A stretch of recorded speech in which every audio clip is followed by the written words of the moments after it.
खुलुमबाय आं किलिकां ब्रह्म बड'लेण्ड बुब्लिनि जानानै बयखौबो बरायना लाबाय दिनै 2 नभेम्बर 2023 नोंथांमोननो बड'लेण्ड बुब्लिया दिनैनि साना मानि थाखाय मिथिजायो एबा दिनैनि सानाव मा हाबाफारि फालिनाय जायो नोंथांमोननो फारि फारि बड'लेण्ड बुब्लिया फोरमायगोन। दिनैनि सानखौ दुलाराय जिउनि सान एबा अल सल्स डे महरै फालिनाय जायो।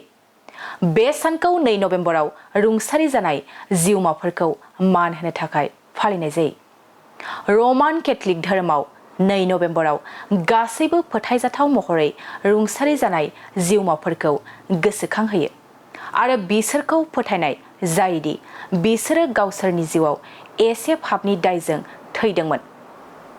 बेनि अनगायैबो दिनैनि सानावनो international project management day, national men make dinner day आरो इन्टारनेशनेल सर्ट आउट डे महरैबो फालिनाय जायो। नोंथांमोननो बड'लेण्ड बुब्लिया दिनैनि सानाव मा हाबाफारिजों मिथिजायो आरो मा हाबाफारिखौ फालिनाय जायो फोरमायबाय। गोजोन्थों।